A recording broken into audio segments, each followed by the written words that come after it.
Hello students, स्वागत है आपका हमारे चैनल ज्ञान गंगा पर। स्टूडेंट्स, अब हम जहां हमने छोड़ा था वहां से कंटिन्यू कर रहे हैं अपना चैप्टर नंबर 4 क्लास 8 का। ये सब एनसीईआरटी पे बेस्ड है। एनसीईआरटी बुक से मैं सब कुछ आपको पढ़ा रहा हूँ। ये एनसीईआरटी बुक है जो मैंने यहाँ खोल रखी है। तो चलिए अब हम जानते हैं एक इम्पॉर्टेंट पॉइंट कि भाई जो कॉपर होता है, copper does not react with dilute hydrochloric acid. देखिए कॉपर की क्वालिटी है कि वो डाइल्यूट हाइड्रोक्लोरिक एसिड से रिएक्ट नहीं करता है ऑन इवन ऑन हीटिंग, हालांकि हीट करने पर भी नहीं करता, लेकिन ये रिएक्ट करता है सल्फ्यूरिक एसिड के साथ। तो कॉपर जो है वो सल्फ्यूरिक एसिड के साथ तो रिएक्ट करता है, लेकिन हाइड्रोक्लोरिक एसिड के साथ रिएक्ट नहीं करता है। ये कॉन्सेप्ट्स हैं, ये फैक्ट्स हैं। मतलब इसको आप समझ लीजिए कि भाई कॉपर हाइड्रोक्लोरिक एसिड के साथ, डाइल्यूट हाइड्रोक्लोरिक एसिड के साथ नहीं रिएक्ट करता, लेकिन सल्फ्यूरिक एसिड के साथ रिएक्ट करता है। अब जो नेक्स्ट टॉपिक आ रहा है वो है रिएक्शन विथ बेसिस। एसिड के साथ हो गया, अब बेस के साथ जानते हैं, ठीक है। तो बेस भी क्या है, देखिए इसमें कैसे रिएक्शन होता है बेस के साथ। और यहाँ पे पहले एक एक्टिविटी दे दी है।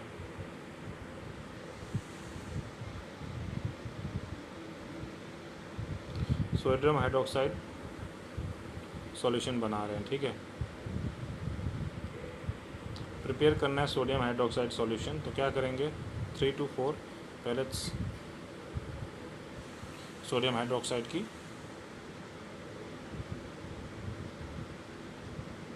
डिज़ोल्व करेंगे।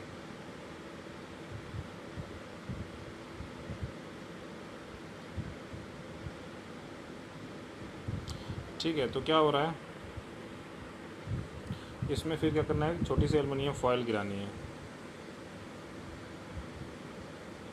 और फिर जलती हुई मैच स्टिक इसके पास लानी है, माउथ के पास। फिर देखना है क्या होता है। तो ये सब आप करिएगा मत, कुछ भी ऐसा कोई भी काम, बस यहाँ पे समझाने के लिए है। तो देखिए बता रहा है यहाँ पे कि कैसे कैसे क्या क्या रिएक्शंस होते हैं। तो यहाँ पे एक डिस्प्लेसमेंट रिएक्शन के बारे में बता रहा है। सबसे पहले तो ये जान लीजिए आप। अब देखिए पहले जो हम ऊपर देख रहे हैं वो देख लें, सोडियम हाइड्रोक्साइड में क्या हो रहा है, पॉप अप पॉप साउंड हो रहा है। तो इसका मतलब क्या है, प्रेजेंस ऑफ हाइड्रोजन गैस। हमने पहले ही पढ़ा था कि जो मेटल्स होते हैं वो एसिड से रिएक्ट करते हैं और हाइड्रोजन गैस निकालते हैं। तो यहाँ पे एक और देख रहे हैं कि वहाँ तो एसिड के साथ रिएक्ट कर रहे थे, लेकिन यहाँ जब बेस के साथ भी रिएक्ट कर रहा है तो यहाँ पे हम देख रहे हैं कि प्रेजेंस ऑफ हाइड्रोजन गैस हमें दिख रही है। तो metals react with sodium hydroxide, ठीक है। मेटल क्या है, सोडियम हाइड्रोक्साइड के साथ रिएक्ट करते हैं और क्या प्रोड्यूस करते हैं, हाइड्रोजन गैस। तो हमें ये याद रखना है कि जो मेटल्स हैं वो सोडियम हाइड्रोक्साइड यानी कि बेस, सोडियम हाइड्रोक्साइड क्या है, बेस। सोडियम हाइड्रोक्साइड का फॉर्मूला क्या है, NaOH, ठीक है। तो सोडियम हाइड्रोक्साइड एक बेस है, इसके साथ भी मेटल्स रिएक्ट कर रहे हैं और हाइड्रोजन गैस निकाल रहे हैं, ठीक है। और नॉन मेटल्स का रिएक्शन थोड़ा कॉम्प्लेक्स होता है। तो एक चीज़ हमें ये पता लग गई कि जो भी मेटल्स होते हैं वो बेसिस के साथ रिएक्ट करते हैं, बेस के साथ, जैसे कि सोडियम हाइड्रोक्साइड के साथ रिएक्ट कर रहा है और हाइड्रोजन गैस प्रोड्यूस कर रहा है। तो मेटल्स जो होते हैं वो बेस के साथ यानी कि सोडियम हाइड्रोक्साइड जैसे बेस के साथ भी रिएक्ट करते हैं और हाइड्रोजन गैस प्रोड्यूस करते हैं, ठीक है। उसके बाद नेक्स्ट आ रहा है डिस्प्लेसमेंट रिएक्शन। डिस्प्लेसमेंट रिएक्शन में क्या होता है कि एक चीज़ को दूसरी चीज़ डिस्प्लेस कर देती है, हटा देती है। इसमें भी एक एक्टिविटी, ये सारी एक्टिविटी देखिए लैब की हैं, इस पर हम ज़्यादा फोकस नहीं करेंगे। सिंपली आपको समझना है कि हो क्या रहा है। यहाँ पर copper sulphate plus zinc granule डाला है। सेकेंड में क्या हो रहा है, CuSO4 प्लस आयरन नेल्स डाला है। थर्ड में क्या है, zinc sulphate plus copper turnings डाला है। फोर्थ में क्या है, iron sulphate plus copper turnings डाला है। और ई में क्या है, zinc sulphate plus iron nails डाला है, ठीक है। तो यहाँ पे डिस्प्लेसमेंट रिएक्शन कैसे वर्क करता है ये मैं आपको समझाता हूँ। यहाँ पर इन बीकर को ऐसे रख दिया, थोड़ी की देर के बाद फिर हम रिएक्शन ऑब्जर्व करेंगे। क्या यहाँ पे हमें देखने को मिल रहा है ये समझना है, ठीक है। ये केमिकल है, इसमें आप सिंपली ये समझ लीजिए कि देखिए क्या बताया गया यहाँ पे कि एक मेटल जो होता है वो डिस्प्लेस करता है दूसरे मेटल को from its compound in aqueous solution. मतलब एक एक्वस सॉल्यूशन में एक मेटल, वन मेटल जो है वो दूसरे मेटल को डिस्प्लेस करता है, ठीक है। तो ये एक फैक्ट है कि जो एक मेटल है वो दूसरे मेटल को डिस्प्लेस करता है। तो यहाँ पे दिखाया गया कि जिंक रिप्लेस कर रहा है कॉपर को, ठीक है। बी का एरिया में क्या हो रहा है, एक जगह पे क्या दिख रहा है कि जो जिंक है वो डिस्प्लेस कर रहा है किसको, कॉपर को, कॉपर सल्फेट से, ठीक है। और इसलिए जो होता है ब्लू कलर होता है कॉपर सल्फेट का, वो डिसअपियर हो जाता है और एक पाउडरी रेड मास कॉपर का डिपॉजिट होता है बॉटम में, ठीक है। ये रिएक्शन कैसे रिप्रेजेंट होगा, ये देखिए ऐसे रिप्रेजेंट होगा ये रिएक्शन। कॉपर सल्फेट उसमें जिंक डाला, ठीक है, ये ध्यान से देखिएगा इसको आप, ये देखिए कॉपर सल्फेट है, इसमें जिंक डाला, ये ब्लू कलर का था, तो बाद में क्या बन गया, जिंक सल्फेट बन गया, यानी कि यहाँ से कॉपर को हटा दिया और जिंक को लगा दिया और कॉपर रेड कलर में अलग से मिल गया हमें। तो यहाँ पे हो क्या रहा है कि कॉपर सल्फेट में से इस Cu को रिप्लेस कर रहा है कौन, ये जिंक। तो कॉपर सल्फेट की जगह क्या बन गया, जिंक सल्फेट। इसको बोलते हैं डिस्प्लेसमेंट, यानी कि इस कॉपर को इस जिंक ने डिस्प्लेस कर दिया, हटा दिया और जिंक सल्फेट बना दिया और कॉपर यहाँ निकल गया ये, ठीक है। तो आपने देखा यहाँ पे किस तरह से जिंक ने कॉपर को डिस्प्लेस कर दिया, ठीक। इस तरह से ये दिखाया गया आपको। तो इस तरह से डिस्प्लेसमेंट रिएक्शन होता है।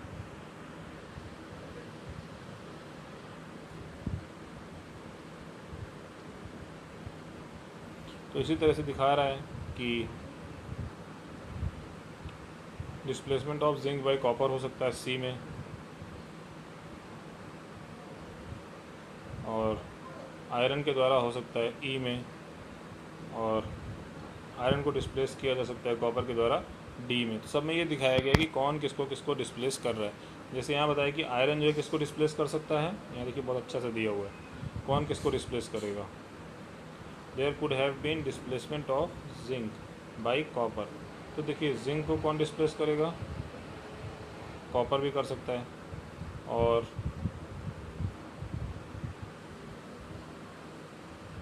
आयरन भी कर सकता है, और आयरन भी डिस्प्लेस कर सकता है किसको, कॉपर को भी कर सकता है। तो ये सारी चीज़ें बताया गया कैसे कैसे कौन किसको डिस्प्लेस करेगा। और लेकिन ऐसा चेंजेस हमें देखने को मिलता नहीं है। इससे हमें क्या पता लगता है, copper is not able to replace zinc from zinc sulphate. ये इंपॉर्टेंट चीज़ है, हमें ये पता लगा कि भाई जो कॉपर है is not able to replace zinc from zinc sulphate. तो कॉपर इसको रिप्लेस नहीं कर पा रहा है, किसको, जिंक को, जिंक सल्फेट से। तो कॉपर इसको जो है रिप्लेस नहीं कर सकता, ये हमें पता लगा इस रिएक्शन में, ठीक है। हमें इस रिएक्शन में क्या पता लगा कि जो कॉपर है वो is not able to replace zinc from zinc sulphate. Copper जो है वो जिंक को जिंक सल्फेट से रिप्लेस नहीं कर पा रहा है, ठीक।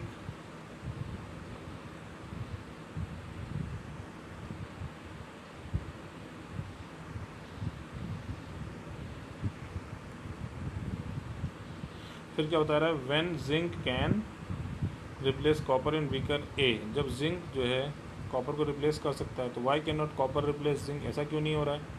तो यहाँ पे बताया गया है कि इसमें एक रूल होता है, एक फैक्ट होता है। क्या रूल है, जिंक जो है वो ज़्यादा रिएक्टिव है कॉपर से। बहुत इंपॉर्टेंट चीज़ है, यहाँ देखिए दिया हुआ है। क्यों नहीं रिप्लेस कर पा रहा, क्योंकि देखिए क्या है, zinc is more reactive than copper and iron. Zinc क्या है, ज़्यादा रिएक्टिव है कॉपर और आयरन से, और जो ज़्यादा रिएक्टिव मेटल होता है वो रिप्लेस करता है लेस रिएक्टिव मेटल को। तो आपको सिंपल सा ये समझना है कि भाई कौन किसको रिप्लेस कर सकता है, जो ज़्यादा रिएक्टिव हो, मतलब जिसके पास ज़्यादा पावर। भाई जिसके पास ज़्यादा पावर होती है वही तो कम पावर वाले को हरा देता है। तो यहाँ पे पावर का मतलब है रिएक्टिविटी। तो जिंक ज़्यादा रिएक्टिव है इसलिए वो कॉपर और आयरन को रिप्लेस कर दे रहा है, और जो ज़्यादा रिएक्टिव मेटल होता है वही रिप्लेस करता है लेस रिएक्टिव मेटल को। तो आपको ये याद रखना है कि जो ज़्यादा रिएक्टिव मेटल होता है वही रिप्लेस करता है लेस रिएक्टिव मेटल को, ठीक है।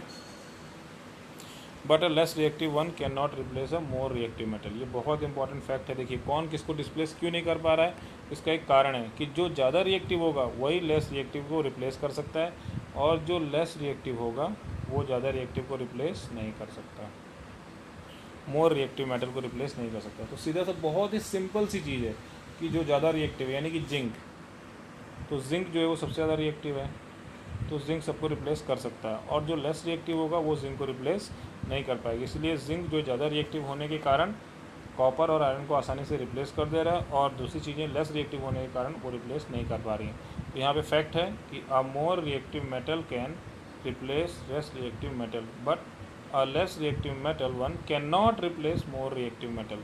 तो जो मोर रिएक्टिव है वो लेस रिएक्टिव को तो रिप्लेस कर सकता है, लेकिन जो लेस रिएक्टिव है वो ज़्यादा रिएक्टिव को रिप्लेस नहीं कर सकता, मोर रिएक्टिव को रिप्लेस नहीं कर सकता। अब हमें समझ में आ गया कौन किसको डिस्प्लेस कर पाया और कौन नहीं कर पाया। ठीक है, अब आ रहा है use of metals and non metals. अब use of metals and non metals क्या है, बहुत ही इंपॉर्टेंट चीज़ है स्टूडेंट्स। तो मेटल्स का और नॉन मेटल्स का क्या यूज़ है, ठीक है।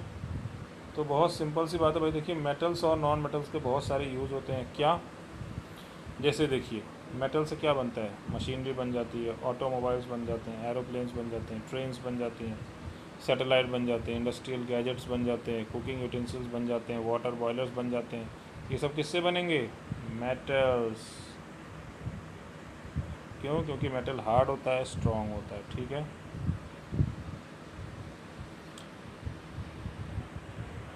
अब देखिए क्या बोला, नॉन मेटल जो होते हैं वो एसेंशियल होते हैं हमारी लिविंग बींग्स के लिए, जैसे ऑक्सीजन।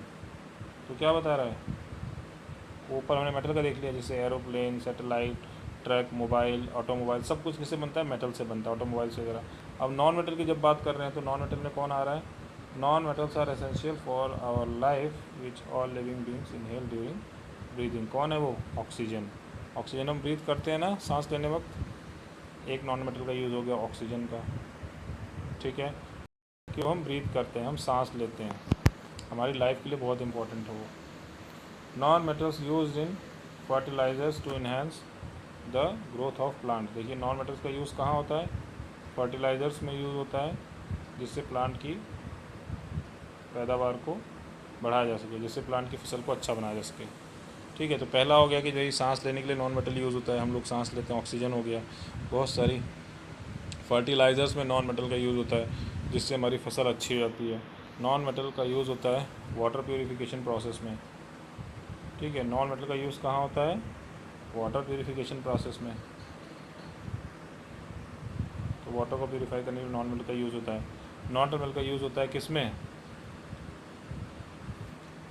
जो हमारे चोटों पे एक पर्पल कलर का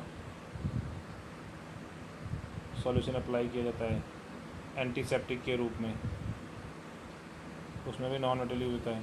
नॉन मेटल्स का यूज़ होता है क्रैकर्स में, पटाखे बनाने में यूज़ होता है। तो देखिए इतनी सारी जगहों पे नॉन मेटल का भी यूज़ हो रहा है, ठीक है। तो हमने जाना ये सारा नॉन मेटल का यूज़ है, ठीक है।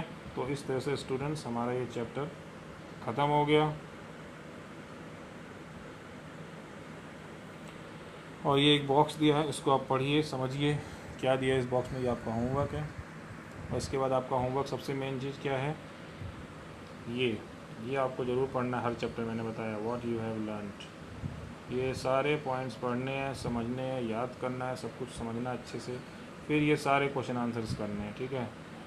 ये सारे क्वेश्चन आंसर्स आपका होमवर्क बुक से, यूट्यूब से, कहीं से भी ढूंढ के आपको 11 क्वेश्चंस अपनी कॉपी में करने हैं, ठीक है।